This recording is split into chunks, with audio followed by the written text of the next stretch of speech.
Aurora north east IAS academy में आपका स्वागत है।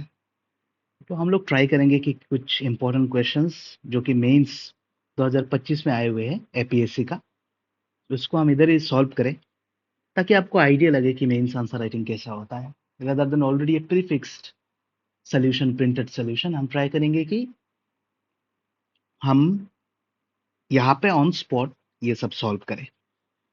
तो सिर्फ 150 वर्ड्स में लिमिटेड ना रह के we will try to cover the concept as well, so that आपको कुछ आइडिया हो सके कि बाकी क्वेश्चंस में भी कैसे अप्लाई किया जा सके। How the art of answer writing can be learn, यही हमारा प्रयास रहेगा। So let's go into the question, what were the main features of the British land revenue policy, analyse its impact on the peasantry in Assam. देखिए, आपको introduction, body और conclusion broadly पता है कि यही फॉर्मेट है, but the content of a particular topic is equally important. ठीक है, वरना one size fits all approach हो जाएगा। तो ब्रिटिश लैंड रेवेन्यू पॉलिसी जब क्वेश्चन आता है तो आपके दिमाग में क्या आता है? British land revenue policy, revenue policy. तो पहला जो तीन वर्ड्स आपको आपका दिमाग में आ रहा है, आई एम श्योर कि ये परमानेंट सेटलमेंट,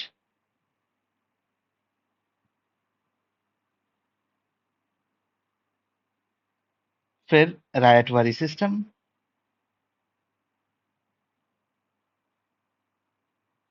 फिर महलवारी सिस्टम।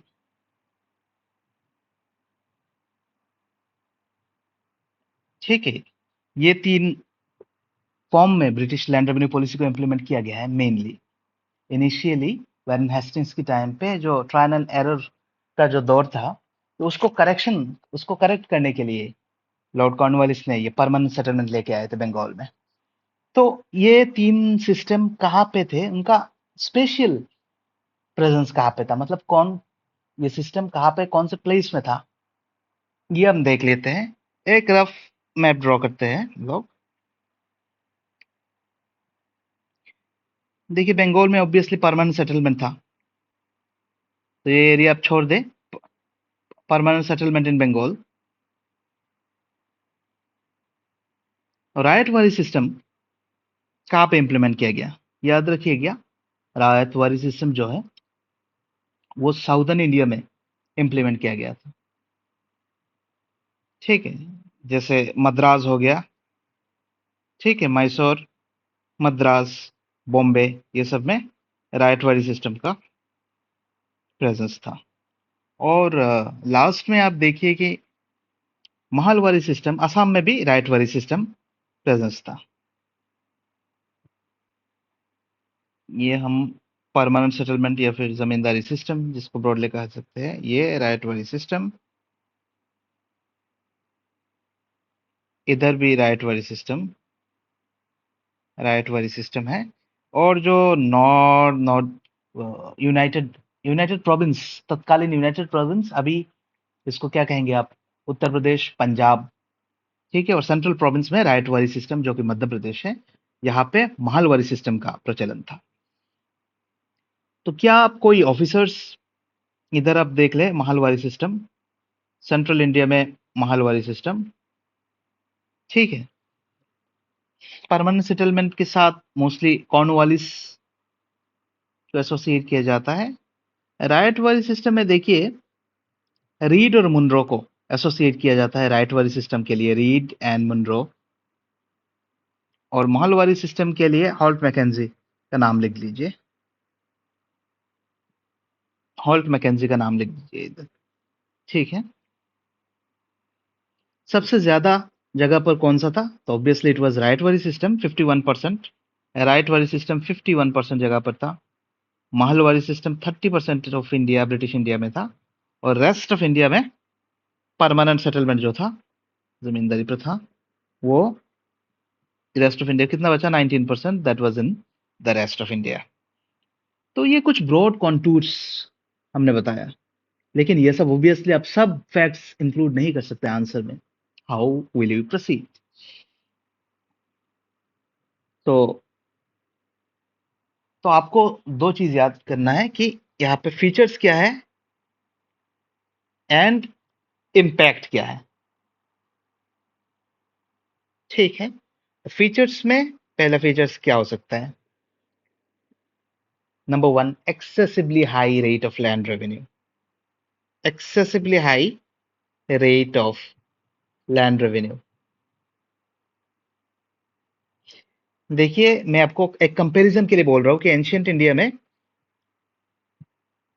आप अगर अर्थशास्त्र पढ़ेंगे या फिर बुद्धिस्ट या फिर जैन टेक्स्ट पढ़ेंगे तो वहां पे एक रेंज हम लोग पकड़ सकते हैं कि 1/6 टू 1/3 के बीच में रहा होगा, प्रोबेबली रहा होगा रेट ऑफ लैंड रेवेन्यू। लेकिन ब्रिटिश राज में 50% क्रॉस कर से भी ज्यादा था लैंड रेवेन्यू, तो that was a huge issue.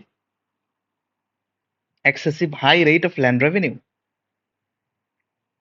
दूसरा फीचर्स क्या आप लिख सकते हैं, क्योंकि देखिए आप हम मिक्स करके लिख रहे हैं तीनों, तो क्योंकि पॉइंट्स अगर रिपीट ना हो ना, तो यही अब ऐसे हम लिख सकते हैं। इधर जमींदारी सिस्टम या फिर परमानेंट सेटलमेंट में क्या हुआ? प्रेजेंस ऑफ इंटरमीडियरीज, एक जमींदार नाम का एक इंटरमीडिएट आ गया इधर, of intermediary in the form of जमींदार।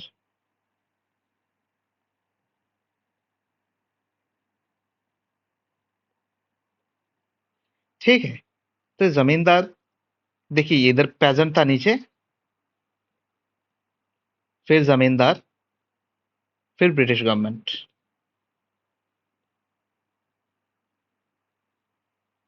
Excessive high rate of land revenue था compare to ancient India. Presence of intermediate आ गया अभी, बिचौलियापन। फिर rise of money lenders. Money lenders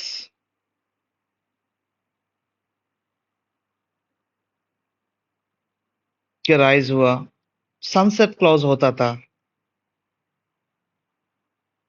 कि इस दिन सूर्यास्त तक अगर आपने जमीन लैंड रेवेन्यू पेमेंट नहीं किया तो आपका लैंड कन्फिस्केट किया जा सकता है।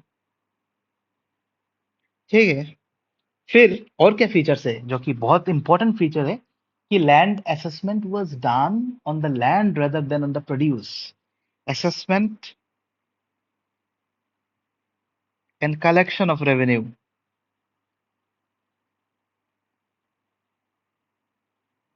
was done on land rather than on produce। आपने कितना उगाया है उससे कोई मतलब नहीं है, आपके पास जमीन कितना है, दैट इज मोर इम्पोर्टेंट। हाँ, 2025 में आपका बम्पर क्रॉप हुआ, ठीक है, आपके पास 4 एकड़ जमीन है।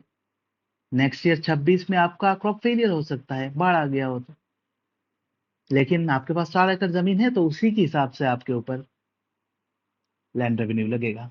तो that was a huge disadvantage, lack of flexibility.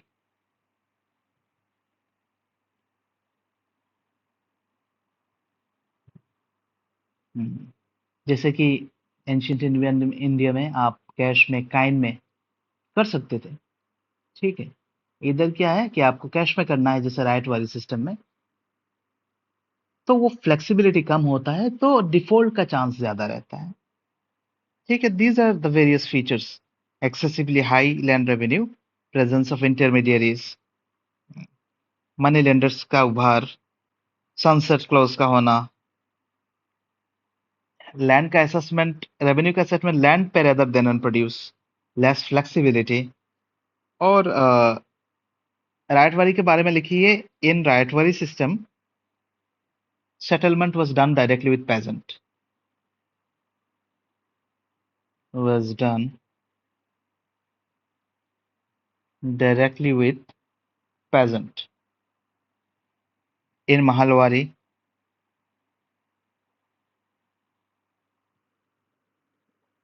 village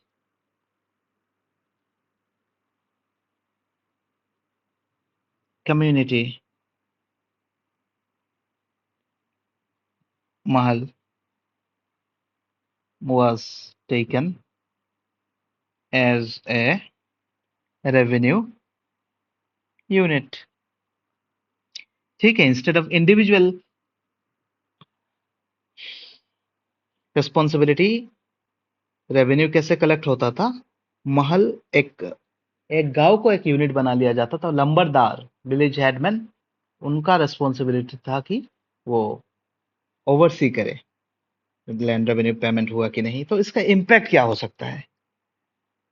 let's go to the impact of इतना high rate of land revenue होगा तो obviously peasant will default on their revenue payment. As a result, we will see rural indebtedness.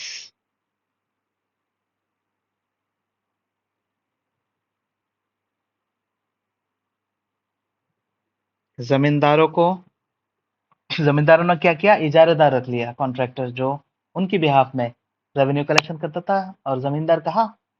ऐशो आराम से वो शहर में रहते थे। तो एज ए रिजल्ट इस फिनोमेना को क्या कहा जाता है? Absentee landlordism.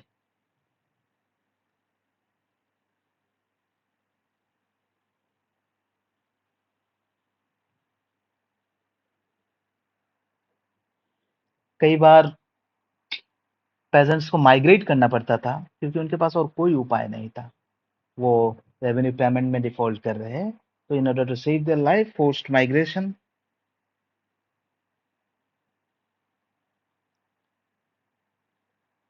Cash crops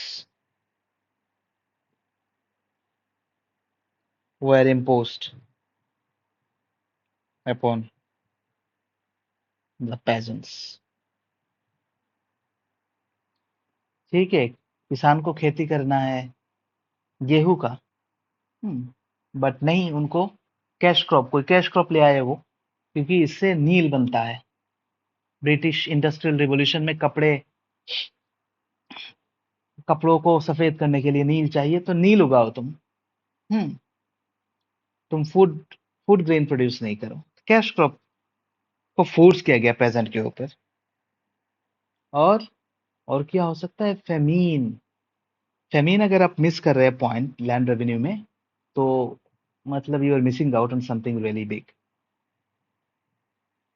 famine example दीजिए 1870s वाला, 70s का Bengal famine.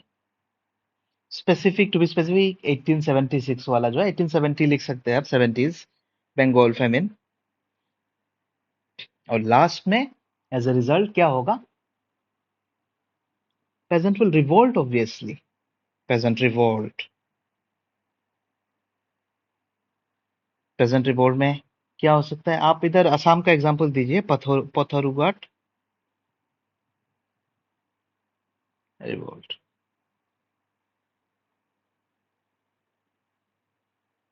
Excessively high rate of land revenue एक रीजन था पथरुघाट रिवोल्ट का। तो I think this is more than enough for 150 word answer. आप इसको और क्रिस्प कीजिए सो दैट वर्ड लिमिट में आ जाए। और एक इंट्रोडक्शन लिखिए। इंट्रोडक्शन में लास्ट में लिख रहा हूँ, और कंक्लूजन। इंट्रोडक्शन यही देख सकते हैं कि British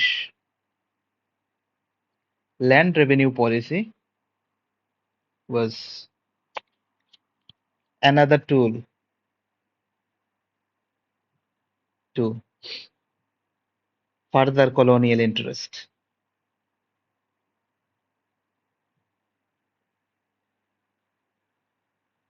manifested in the form of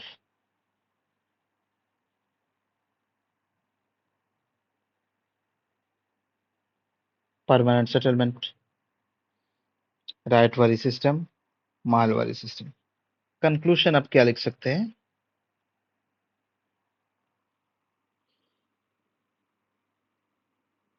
conclusion आप इसमें लिखते हैं, आप ब्रॉडर एक कंक्लूजन लिख सकते हैं कि Indian economy was crippled, India Indian economy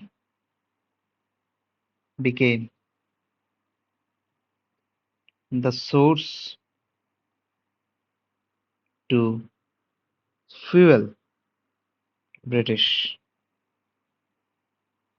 industrial revolution।